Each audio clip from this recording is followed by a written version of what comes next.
Welcome to the session about movement building, students, student movements, and higher education values. My name is Beathe Øgård, and I'm the president of SAIH, the Norwegian Students and Academics International Assistance Fund, and I'm very glad to be co-hosting this session today together with Scholars at Risk. And I think the topic for our presentation and discussion is quite broad because we know that students are very often in the forefront fighting for human rights and democracy. And they are active in voicing out their concerns for the provision of higher education, and they do inspire also a broad public participation.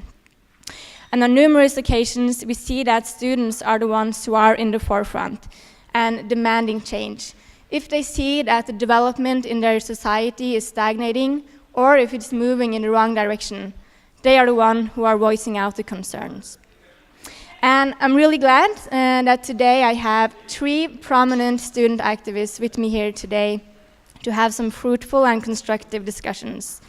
I know we are a bit ahead of time because I want different student activists to provide some brief presentations, and then we'll move on to a moderated discussion, and then we will open up for questions and comments from you in the audience. So please go ahead and think of some questions if there's anything that pops up along the way.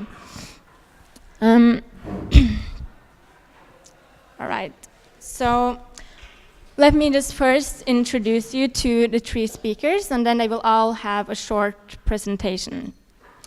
So starting here, we have Tamires Gomes Sampaio.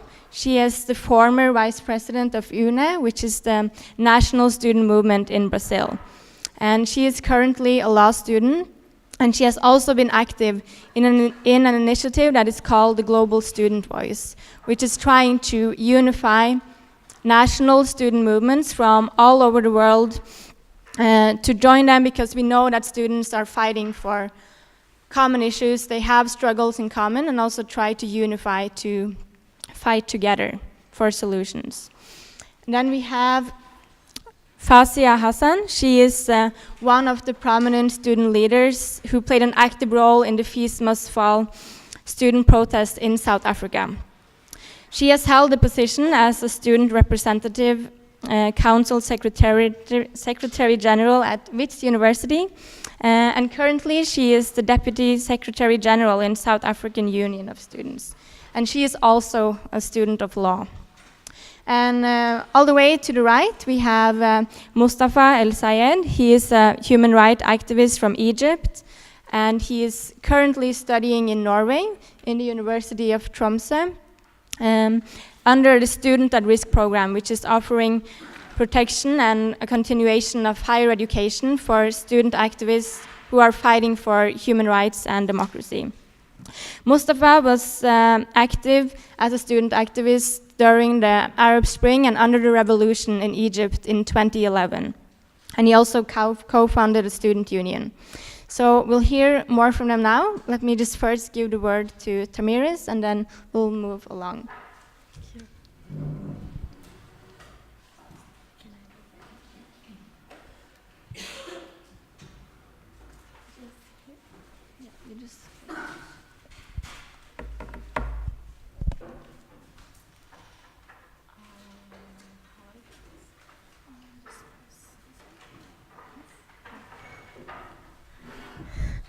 Good morning to everyone. I would like to thank SAIH for the opportunity to speak to all of you about students' movement of Brazil and about our struggles. These passing 4 days here in this Congress has been very important to me because I have the opportunity to share and to hear experience from activists and scholars from all over the world, and hear their history give me strength to go back to Brazil and face our situation there. Speak about students' movement and academic freedom is to talk about democracy and how the academy and activists fight to build an education system for all in their countries. And when it comes to Brazil, I can't talk about democracy and education system without talking about racism. In 2018, we celebrate 130 years of the end of slavery in Brazil, and still today we can see the reflexes of a racist society. We can see it in 2016 when we have a research that talked to us that in each 23 minutes in Brazil and every day a black young person die. We can see it because we are the country with the largest black population out of Africa, but we don't see black people in the academy, at the Congress, or in power positions. And we can see this also when Marielle Franco, that it's a black woman elected to the City Council of Rio de Janeiro, was violated murder. So I want to start with this. Democracy is about participation, is about representation, and academic freedom is also about freedom for black, indigenous, women's, young, and LGBT people to be who they are and to contribute with the knowledge building that we do in the universities. I'm former vice president of the National Students Union of Brazil, a law student. Now I'm doing my master degree. And the students' movement in the past years in Brazil had to make a radical change in our struggles. Since 2003, with the Lula da Silva government as president, the education system had a lot of victories. We have expansion in higher education for cities in the interior of our country. Thousands of technical schools were created, scholarships, affirmative actions, quotas, exchange programs, scholarships for scholars, and actually access to education system was one of the federal government's priorities.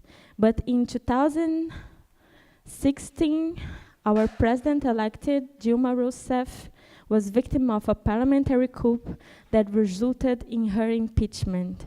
And since then, the coup government has been whipping out historically concrete social rights in Brazil, freezing funding for education, and with a project called School Without a Party, has been truly promoting an ideological hunt in the schools and university, censoring scholars and teachers through our country based on a conservative and fundamentalist ideal. In the last 2 years, our movement has moved from a scenario of many victories to a fight against social rights elimination and in a fight against the coup. In recent years, we have been occupying school and university, organizing debates with students, promoting demonstrations with social movements in defense of democracy in Brazil, and together with the social movement, organizing demonstrations for democracy. We fight with teachers and scholars in defense of public and free education for all, and against the censorship promoted by the project School Without a Party. Our demonstrations were harshly repressed by the police. We had teachers and students who were arrested and hit by moral bombs and rubber bullets. And this repression and persecution was increased in recent months in Brazil.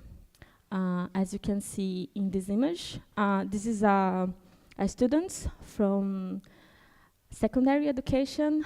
They are fighting because the government in São Paulo tried to close some schools, and then the secondary students occupy their schools and say, no, the school is mine, the education are mine.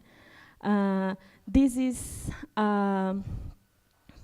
photo of some demonstration in Brazil and some repression for the police. This is this one. It's a teacher. They were fighting for funds for education in São Paulo, and they were harshly repressed by the police. And this is some images of demonstration in Brazil. This is called Altemer, that it's the culpas present. And also this is the police in some demonstrations. They are students running around of bombs in Brazil. And I can't finish my speech without saying also that our former president, Lula da Silva, is now a political prisoner.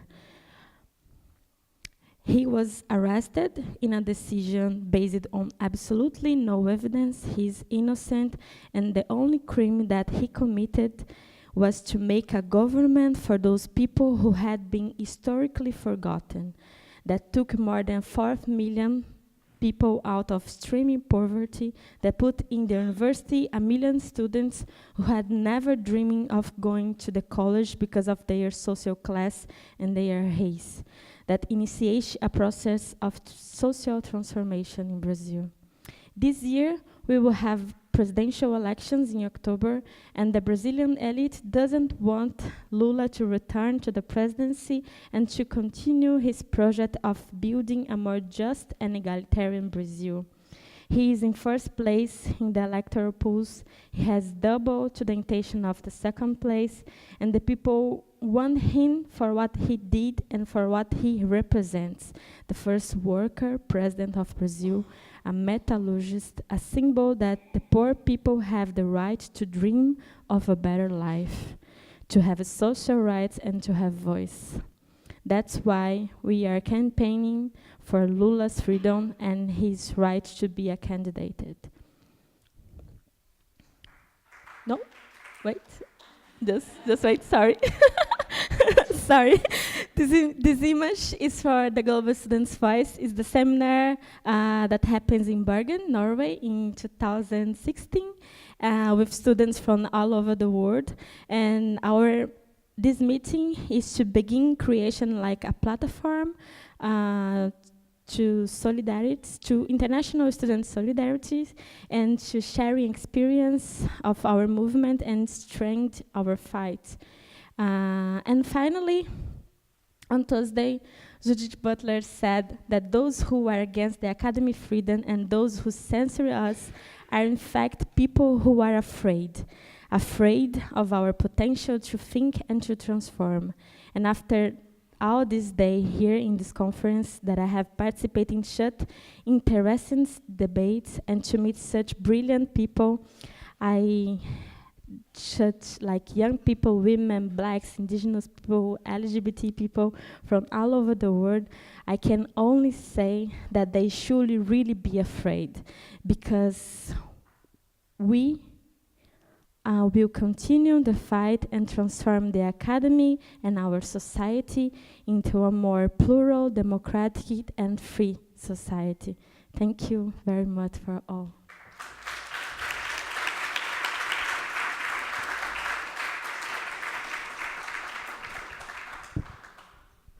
Thank you so much, Tamires. It's really interesting to listen to your experiences from Brazil. We'll move on to Fasiha Hassan to share her story from South Africa.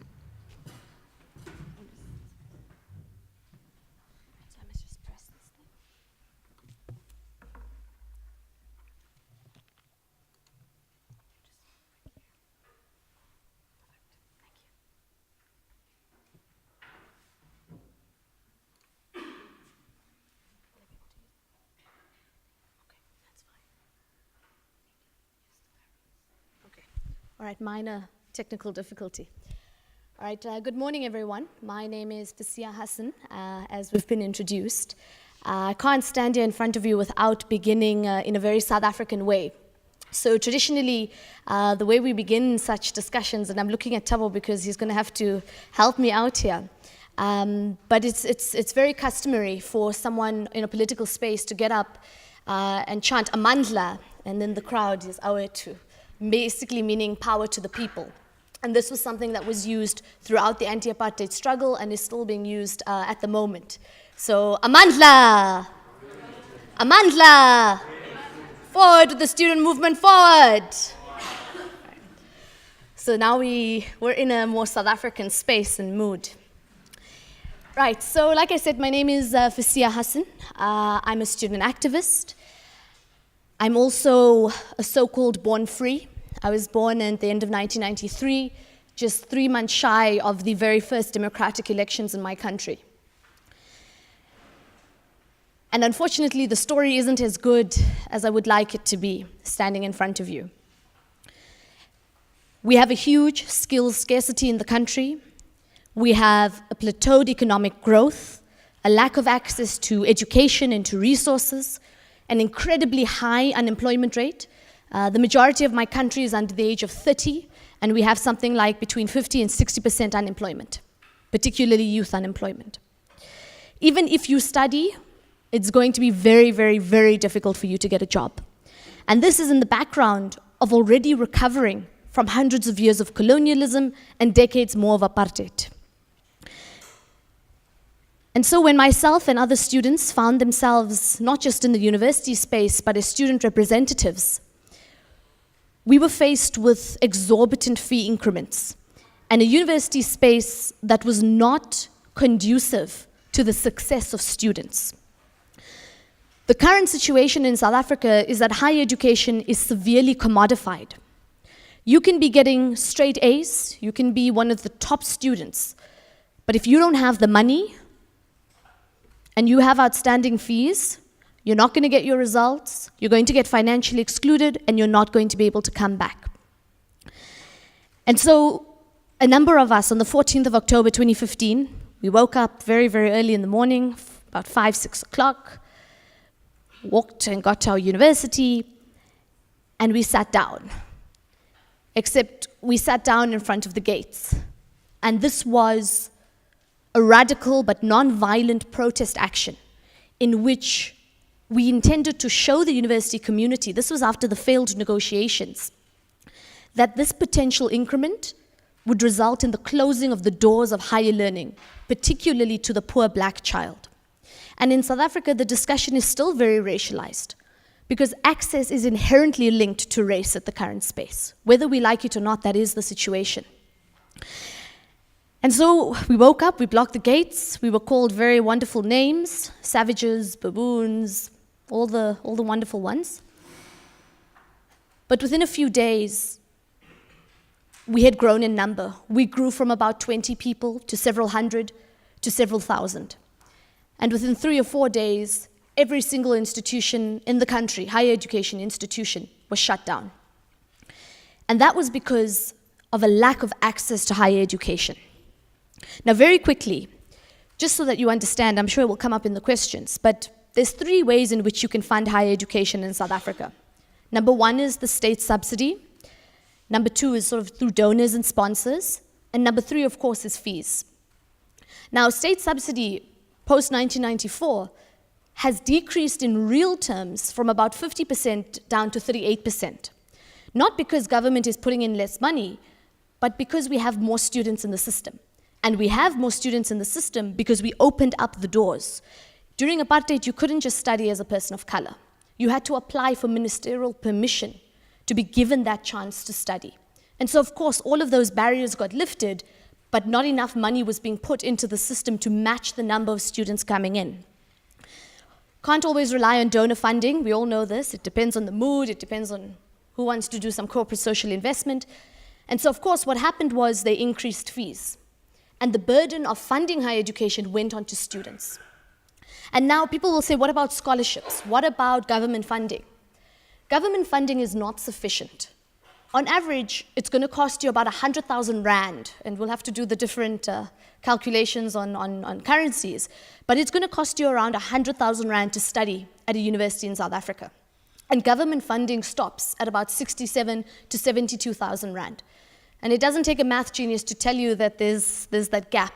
And like I said earlier, if you have fees outstanding, sorry for you, you're not going to continue, whether you have the capabilities or not.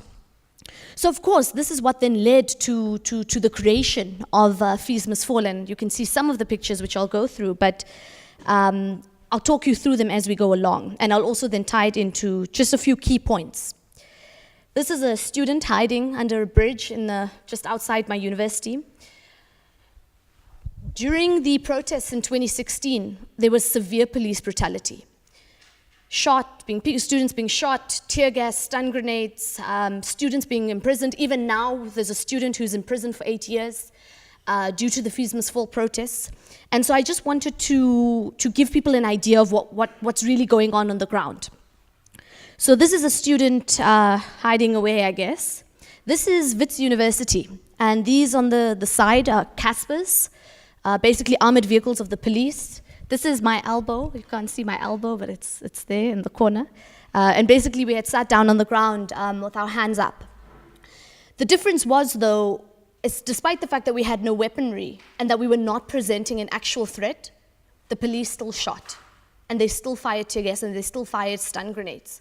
We have students today who have been severely burnt. I'm talking, facial scars, because we were sitting on the ground and they just threw these stun grenades and we couldn't get up fast enough to run away. And that's the kind of physical scars that students have gone through in South Africa to really realize a different economic state for themselves. This is a student also at one of my universities. This is private security. He seems to be holding a stick of sorts and harassing one of my students. This is just some of the protests. As you can see, Fees Must Fall, that's the name of the movement. This is another one, do only the rich deserve education? Free education, fees must fall. The reason why I put this picture in, it links to one of the things I think is important to talk about as a woman leader in particular. Despite the fact that we had a very progressive movement, there was still a lot of patriarchy. So when we would go up to address thousands of students, I'd go up, Mandla, we're too sure, I'll say what I need to say. And comrades would be like, yes, nice. Then one of the other male leaders, tall, broad-shouldered man, comes through. He says exactly what I said. Exactly. Yes, did you guys hear? Leadership, yes. And me and other women leaders would be like, what? Are you joking? We said the same thing. But this lack of respect and lack of believing that women should sort of identify in these spaces of leadership. And so what we did is, as women, we said, no, that's not gonna work. We woke up, we put on dukes, which was very symbolic of women and feminism in South Africa. And we went through and we said, women are going to occupy the space and we're going to be unapologetic about it. And we're actually going to continue not just fighting for free education, but understanding that the fight for free education is an intersectional one as well. About the layers of oppression. That while we fight issues of class and race, we also need to understand the oppression based on gender and on sex.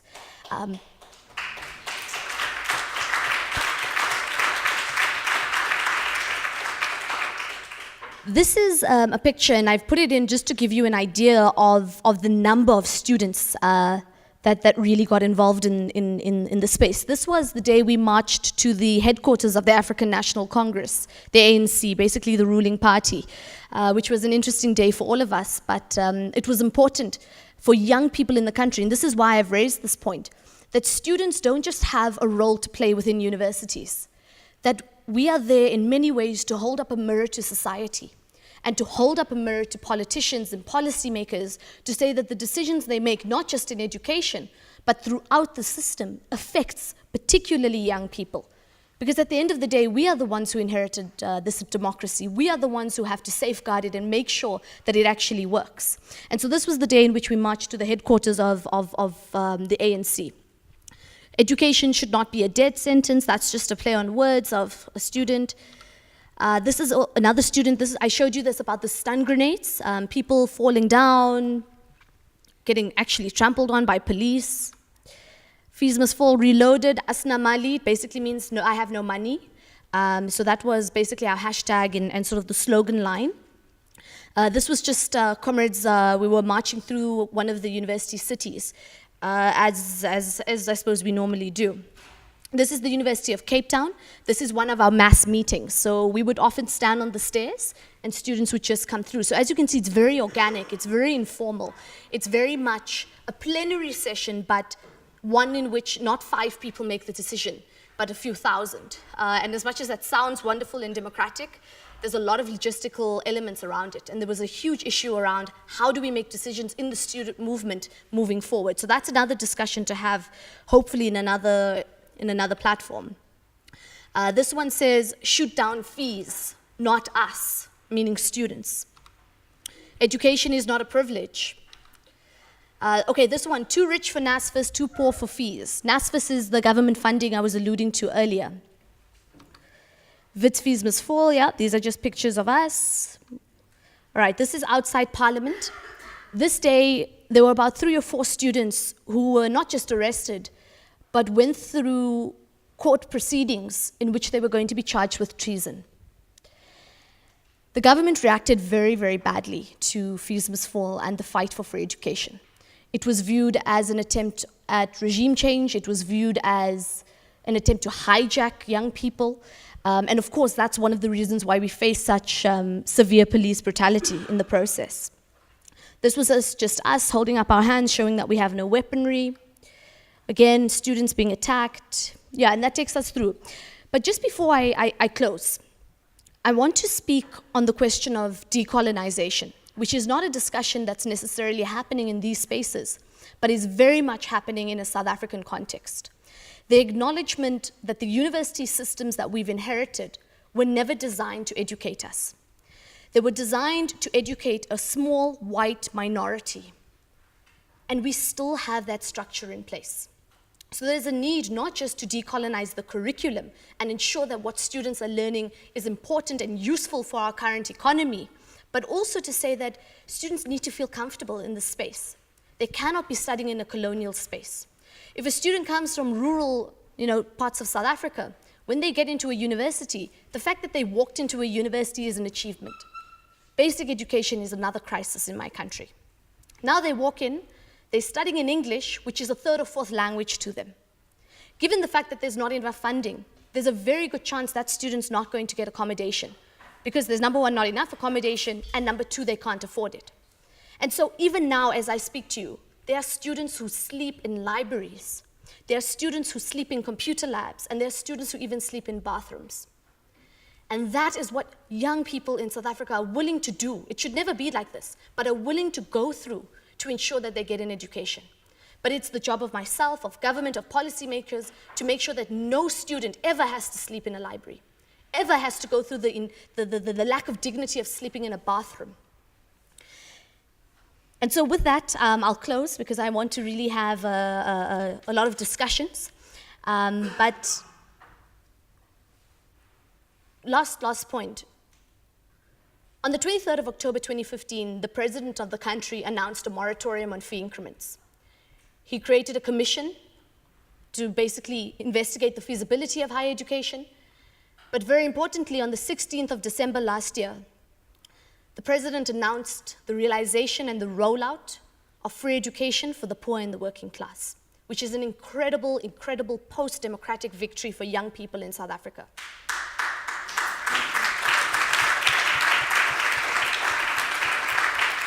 And even just 2 or 3 days ago, government announced some of the policy and how it's going to work.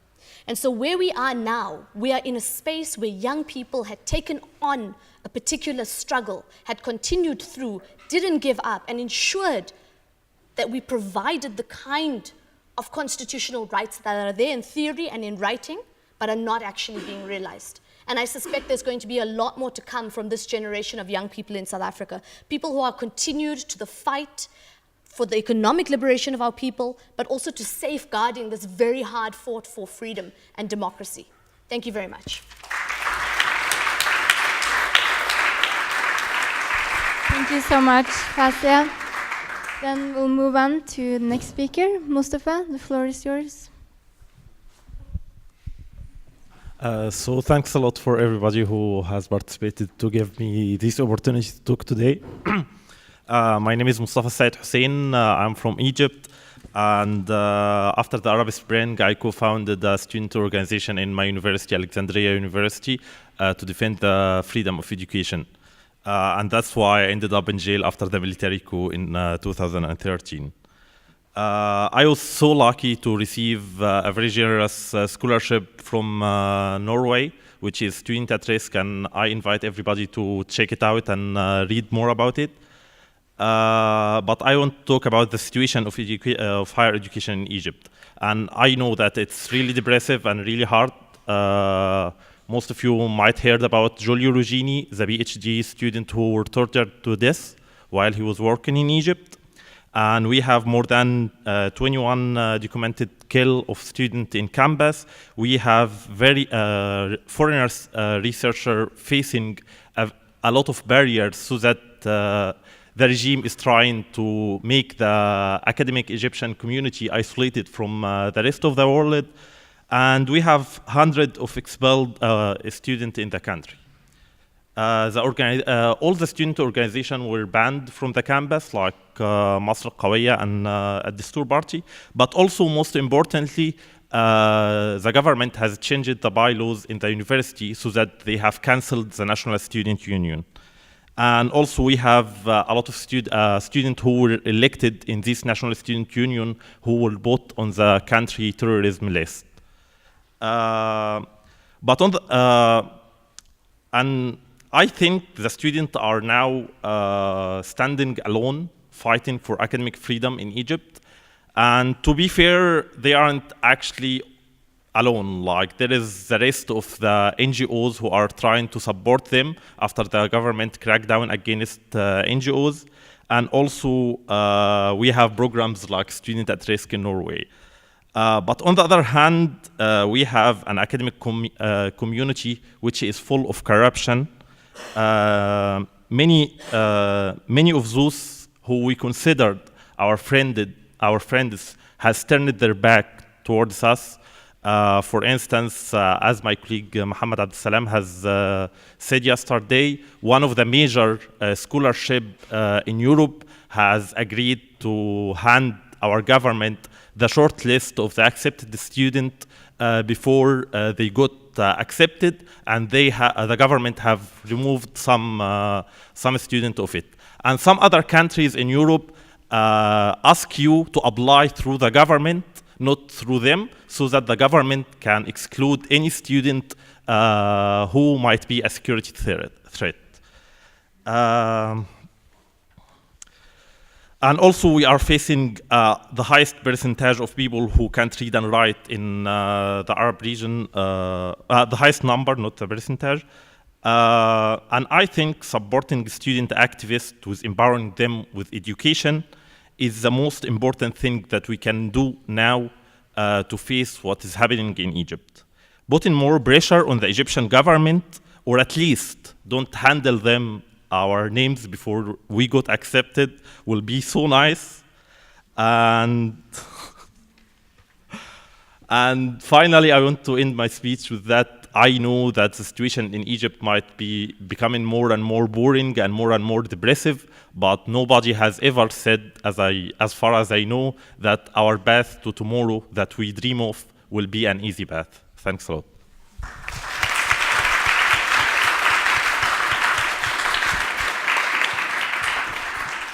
Okay, so thank you so much for all of these presentations, and I think it becomes clear to all of us that student movements do still play an active role and are the ones who are standing up for injustice and demanding change for the society, and not only focusing on student movements, but reaching out to the wider society. Unfortunately, we see, and I think it's been evident from all of these three presentations as well, that the room for civil society is shrinking. And we see a lot of cases where student movements that are organized is being brutally repressed by the government, by police forces, or also by other groups. So I think it would be interesting to hear more from you. Firstly, how do you see the role of the student movement also tapping into the national context of your society, not only fighting for student welfare and higher education, but also tapping into the broader political situation in your country? Anyone who volunteers to start?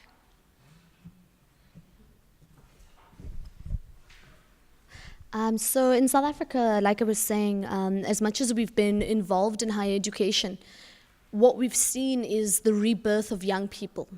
And it's now spreading into the questions of land, of agriculture, of housing. We're also looking at to be honest, we're having a huge democratic crisis. We're dealing with it now. The former president of South Africa, it's coming out more and more that there seems to be this element of state capture in which the president seems to have been influenced by a particular family who's very wealthy and influential. And it's coming out that essentially entire appointment of cabinet ministers, like serious things, nuclear deals, big deals, were really influenced by this particular family. And there's a role for young people to play in not just safeguarding this democracy that I keep saying, but also ensuring that we set an example of a group of young people who are willing to take responsibility, who are willing to put in the time, and who are willing to say, we're going to do what it takes to take South Africa to that next level. And I think we are starting to see that. Of course, Fees Must Fall started 2 years ago. It's just under 2 years. So we are starting to see it go through, but it is very encouraging, I think.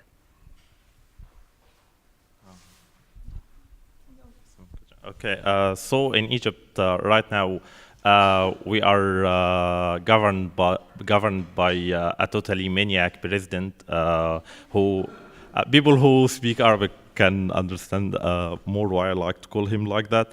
Anyway,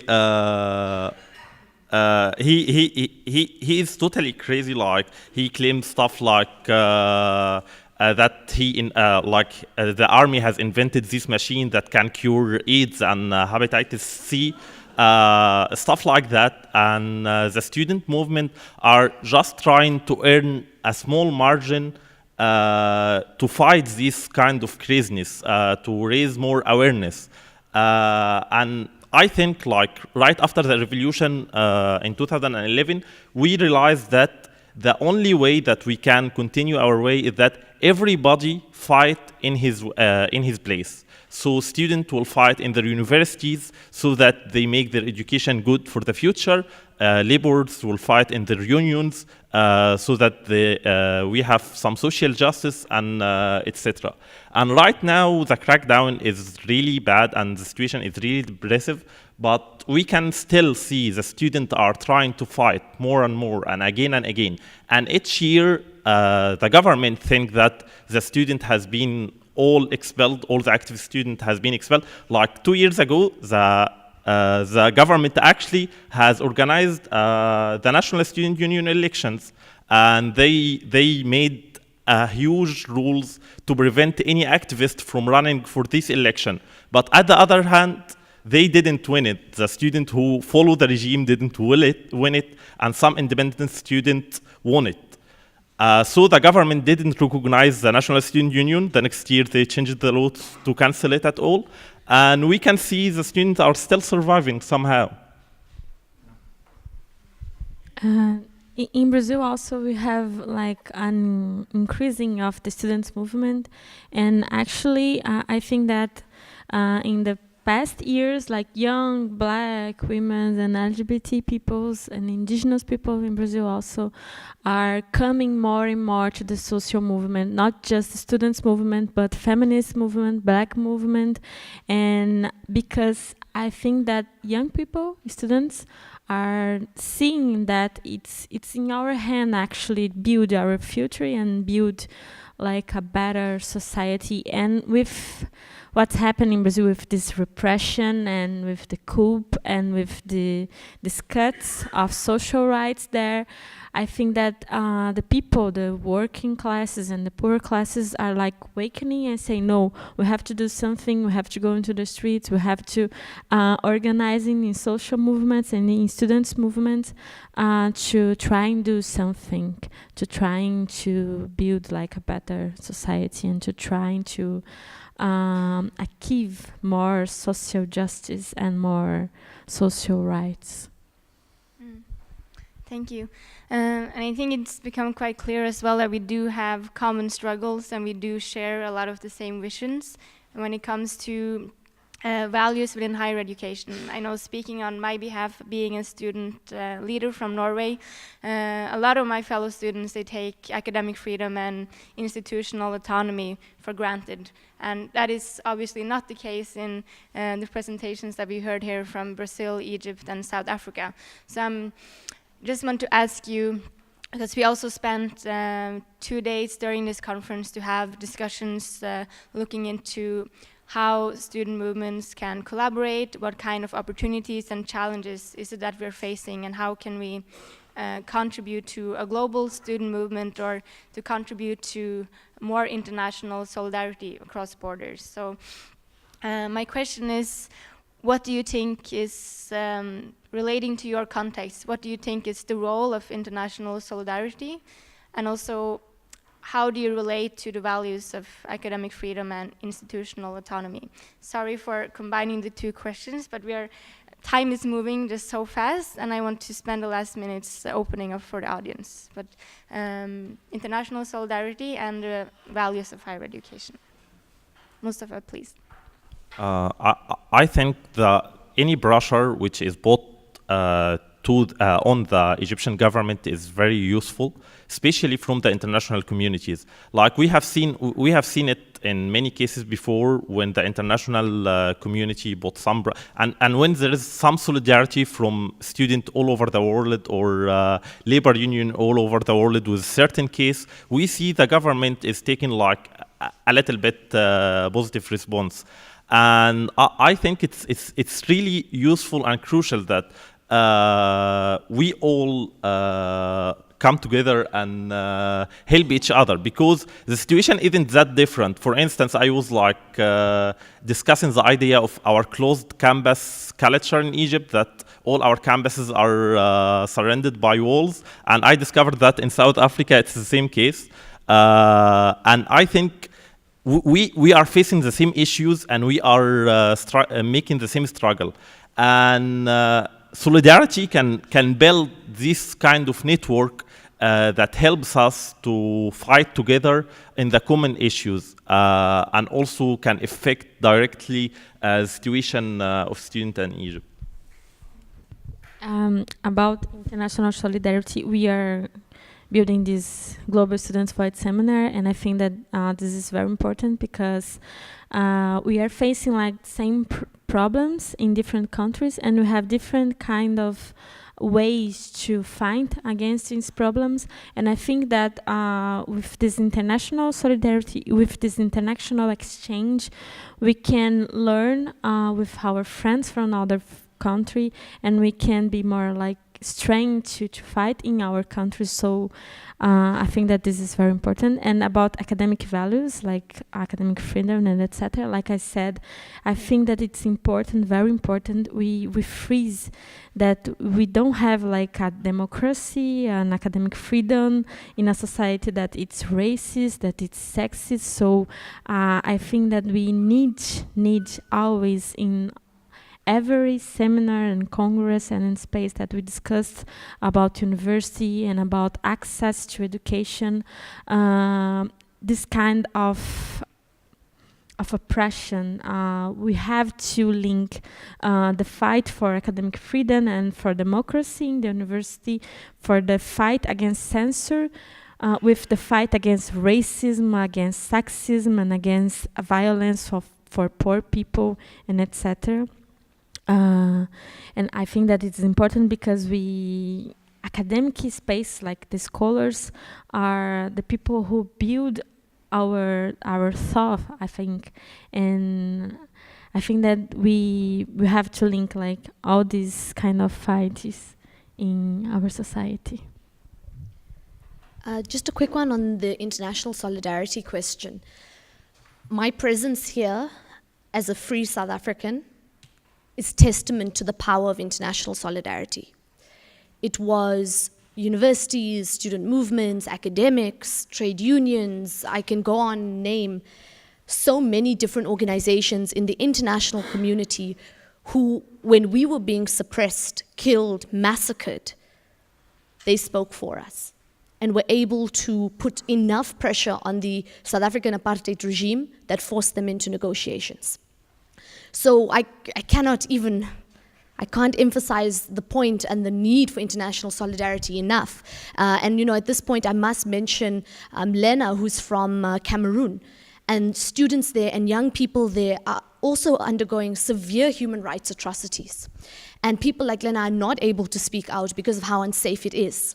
And there's a role for us to play there, not just as students or as activists, but to say that as human beings, we can never ever sit comfortably or be comfortable with a status quo like that. And I speak also as a person from the continent of Africa, the need for us to come out and to say, we're not going to allow those things to happen in Cameroon, in particular. So that's on the international solidarity one. But very quickly, universities are a microcosm of society. And hence, academic freedom is fundamental to the changing of society. Because if you can change and really level the playing fields in a university as a starting point, you can then use those values and those lessons to really outroll it through other sectors of society. And that's how I view our role in the higher education space, that it's not just about universities or curricula or the student movement, that we're setting a tone and an example for that to really ripple. There's like this ripple effect to move into greater society. Thank you. Okay, we just have a few minutes left, so I'll open up if there's anyone in the audience who wants to ask questions or have comments. Yes, and I'll give away one of the mics. Yes.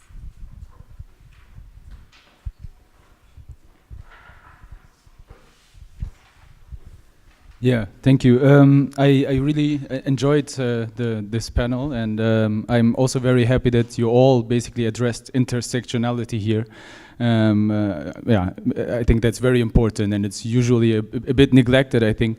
And my question goes a bit towards extending this idea of solidarity, because yes, there's solidarity, or I can perceive solidarity amongst activists and also beyond borders. But how can we make sure that we also address, or let me put it this way, how can we make sure that we not only mobilize solidarity amongst ourselves, but also try to ask for this solidarity by addressing the powerful? So how do we address the white, male, upper class people who still have power, I mean, not only in your countries, but also here in Germany? How do we make sure that they listen to us and they don't only perceive us as as some sort of, yes, we support these, we clap for them, but how many female professors do we have? How many female deans do we have? And not to mention the lower class people in upper positions. So how do we do that?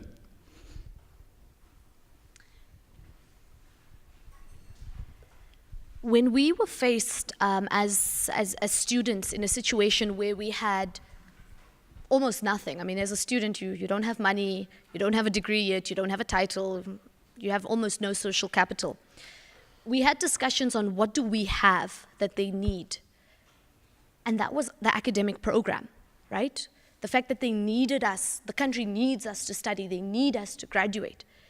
And so when we shut down the university, it was more about shutting down the academic program, to remind people that universities exist not for management, not for them to charge us exorbitant fees and on the 31st of March send us text messages every week reminding us we have outstanding fees. We all know we have outstanding fees. But to remind them that universities exist for students and for the development of young people. And then if you transfer that into greater society, the economy was built, particularly in South Africa, on the back of the marginalized and disenfranchised black majority. And so what we have was the labor force. What we have is the fact that they need us to go to work. And so one of the anti-apartheid tactics that was used very often, for example, was the bus boycott. People of color who were laborers just didn't get on the bus. And what they did is they crippled the economy in those few weeks because they need us to work. So it's not about saying, okay, yeah, we know you guys are in power, but don't forget they didn't get there just, right? It's built on a foundation, and we are that foundation. And then to obviously say, you've got this foundation, how do you then creatively use it to ensure that you get to your goal? If someone has a very short question, we can take the last. Yes, Joseph, all the way in the back. Can you just speak loud? Thank you. My name is Joseph. I come from Zambia. And I think from throughout the presentations, we've much shared on the problems that we are facing in our individual countries. I mean, yesterday I was listening to a professor who comes from the things that are happening there. And I just want to ask, as individual countries, what drastic measures are we putting up to ensure that scholars are protected, and not only scholars, but also the people that are advocated on behalf, the students themselves that are denied the privilege to acquire education? What sort of measures are we putting up so that quickly we can resolve these defects that different countries are facing, rather than just sharing the problems that we have? And at the end of this conference, we all pack our bags and go in our different countries and probably forget about what we're talking about. So I think my question is not only limited to the panel, but to everyone who's here. Thank you.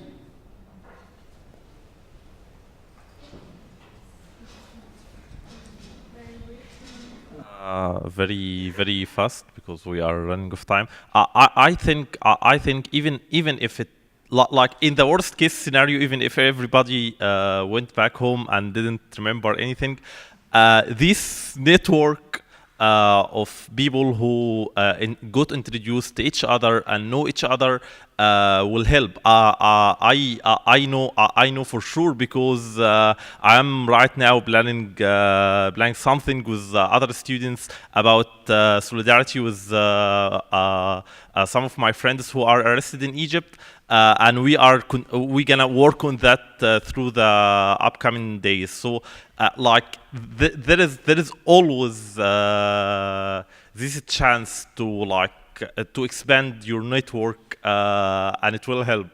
That's in the worst case scenario.